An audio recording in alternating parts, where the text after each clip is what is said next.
Good evening. One of continues whether or not we hold like a bayit or a vav regarding it in zomin. Maybe the machloket is machloket haim. The Brata says, "Ayu shnaim ba'idin oto shugnav." The two witnesses testifying that the guy stole. The hen me'idin shtavach, and they themselves also testified that the guy slaughtered it. V'huzmu al gneva, and they became zomin on the theft. Edut shebatla mitzvah lakula. Since partial of their testimony became batel, the whole thing becomes batel. Was more to be but they came batel on the slaughtering, because the second part they pay the kefil. The guy pays the stealer pays the kefil because the theft never got disqualified. The zomin pay the rest, the three. Marabi Yoseh, when does that apply? Regarding two sets of witnesses, it's the same guys. Still, in that case, he would hold that they fall apart. Gemara says, seemingly now that the reason why one opinion would hold that it falls apart, one opinion holds it doesn't fall apart, if it's the same witnesses, is because of the mafreya or not. So the Gemara then tries to push it through. My b'shtei, what do you mean two sets of witnesses? What does it mean the same witnesses? One set. If it means two separate witnesses, two actual sets of witnesses, which means two different groups. And one, when it says one set, means means one group of witnesses testified to both crimes back to back. And Rabbi then says that if there's only one set of witnesses back to back, meaning that they testify on the theft and they afterward testify on the slaughter, once they are zomem in the slaughter, their testimony falls apart. But then they're also zomin on the theft as well. Why would you say that the automatic becomes zomin in the first part? Meaning, if it's testifying theft, testifying slaughter, it becomes zomin in the slaughter. Why does their that zomin apply to the geneva as well? Like, between me and you, obviously they're not trustworthy, but at the same time they weren't pasul yet. Therefore, Gemara says 1 second. Really, it's two separate sets of witnesses. And that means one set of witnesses, like two set of witnesses. What does that mean? Right? So sorry, one set of witnesses testify one after another. But if it's one set of witnesses that testify at the same time, theft and slaughter, and they only become zomen on the second half, it does fall apart. And the Chachamim held they hold that tok de dibur, which means we're going to see in a moment what exactly that means. Tok de dibur means correcting yourself or adding something within a certain amount of time, a very short period of time is considered the same time, right? So if the border payayits and the beracha, they realize they quickly say ha'adama within the split second, it's good. My love, therefore, maybe the machloket based off of this, the Ram Sabri kind of hold that from now on, they're pasul. And since they're becoming pasul from the time that there's zomin, on the slaughter, which they got zomim, they are zomim. That's why they pay 3. And the theft that they did not become zomim, they don't pay zomin. Therefore, the guy who stole pays it. Rabbi Yosef Savar L'Mafreya, and if Rabbi Yosef Savar, it's L'Mafreya. And how does it work L'Mafreya if they only become on the second part? They came into Miyat ki asudu ahud musafsi, but since they testifying, they become pasul. Ki atum l'atvicha, when they become zomim on the second part, is amul nami be'gnevat dehat toch l'dibur kedu dame. Since toch l'dibur means it attaches, therefore when they become zomim on the tevicha, on the slaughter, they also become zomim on the geneva from before it. The Gemara says, Amri, if Tokli Dibur means that it's considered part of that same Dibur, same speech, everybody would agree that it should become retroactively. Rather, it's not a machloket about whether or not it goes l'mafreya or not. Everybody would agree to that. Machloket whether or not you hold of Tokli Dibur is considered at the same time. If you say something Tokli Dibur, if you say something within the same amount of time something else, does that attach it to the same thing or not? That's the machloket. Rabbanan hold Tokli Dibur lav kitu. Rabbanan hold that it is not considered the same thing. Rabbi says Tokli Dibur kitu. Rabbi holds that it is the same thing. Rabbi says just say really hold that if it's mentioned Tokli Dibur, it's considered the same thing. Time with Mishnah elsewhere. If someone who has an animal and he's trying to make it as a korban. And he says this shall be a substitute for a different korban olah. And he says two things: it shall be a substitute for korban olah and a substitute for korban shlamim. So he's basically trying to make this animal an olah, and then he's trying to make the animal shlamim. This is considered an olah. Says, he obviously tried to say this on purpose. He tried to say both. Now, physically, but since a person can't, it's impossible to say two things at the same time. If they both work, because if he said olah, then he says, never mind, I want it to be shlamim instead. How does it turn out olah? It's an olah. We're going to ask over there. If he changed it, it should, of course, the second thing means nothing. Why didn't he just? It says, it refers to the case where tochli dibur he said it, and the halacha is, even though it's tochli dibur, you still can't fix it. Whereas Amri, today, tochli dibur afi. There's two different types of tochli dibur. There's two different measurements of what tochli dibur is, and therefore, the time it takes for a student to greet his teacher, which is a longer greeting, it's a longer Shalom Alecha Rabbi Umori. And one is the greeting between a teacher to the student, which is much less. But Rabbi Yosef does not hold that it's not the same thing. When does he say that it's considered the same thing as referring to the student to the teacher?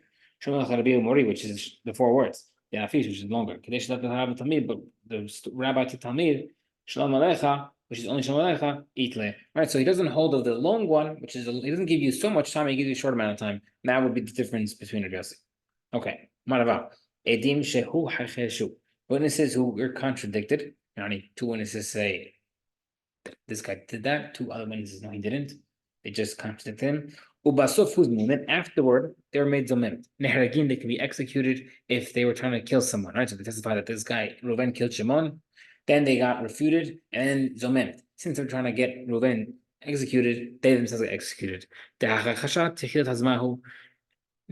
Because zomem is kind of starts off with refuting. It's you're saying you can't do that. You can't say that because you're with us.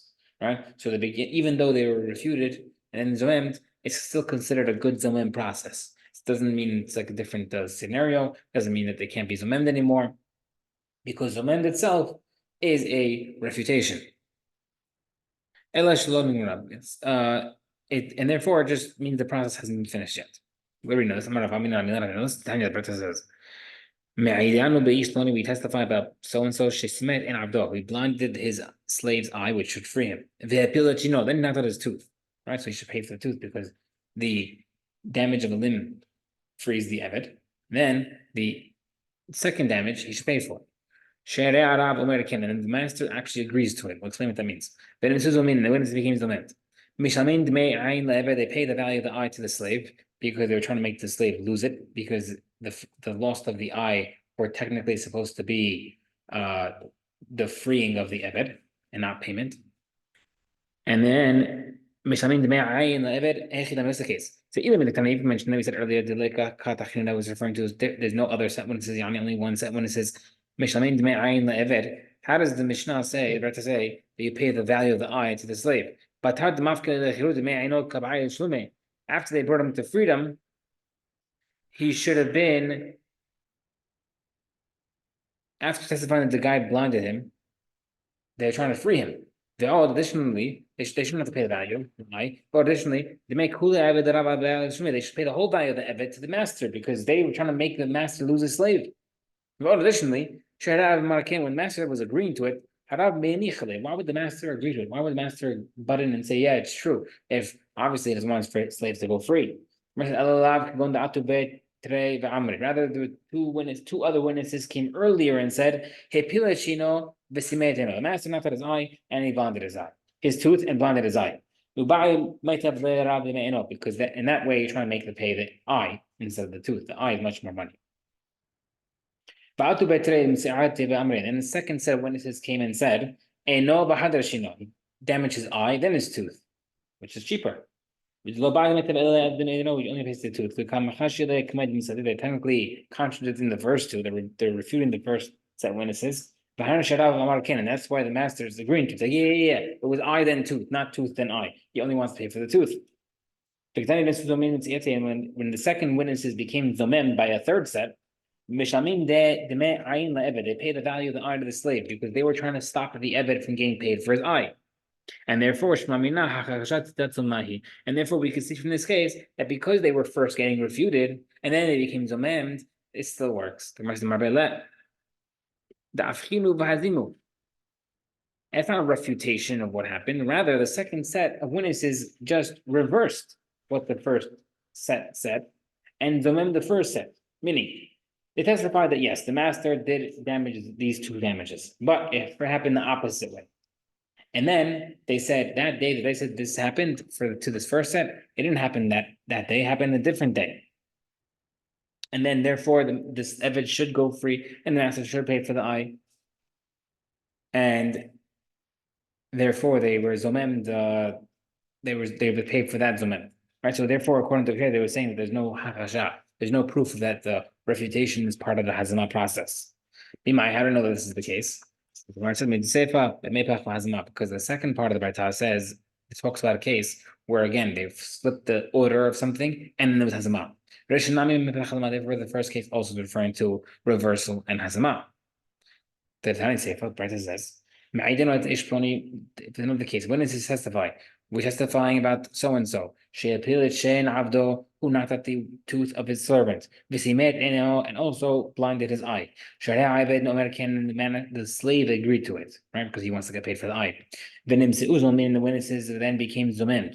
They pay the eye to the master because they're trying to lose the money. The Gemara said,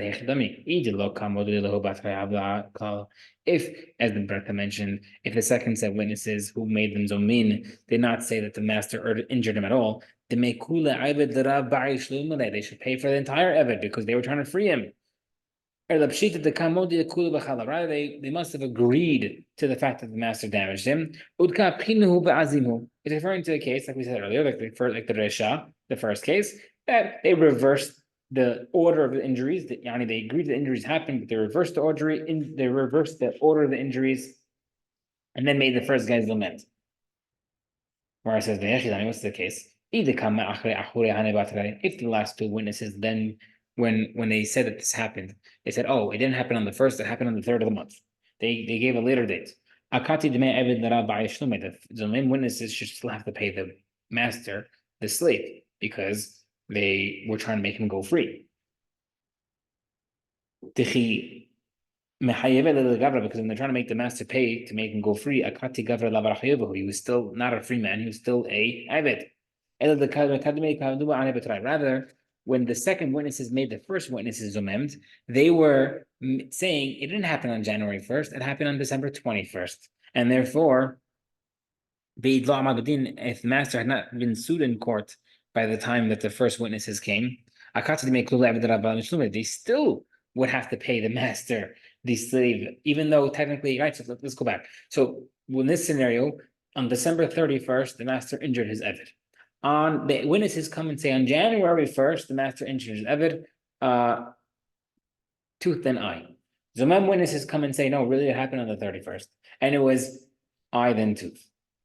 And then the Gemara says that if the master wasn't yet sued for what happened on the 31st, besides these witnesses that were zomem on the first, then what would happen? They would have to pay the eved because of the akati gavra l'mechayev, because he wasn't freed yet. Because even though it happened on the 31st, he was not freed yet. He was still an eved. Therefore, must be talking about a case in order to make the guy patur for the first I want to make him patur from paying for the eved. It must be talking about a case where the master has already had to free the slave and pay the injury, and then it was just a matter of what he had to pay for, whether it was the eye or whether it was the tooth, and that's where the zomem came to switch the order.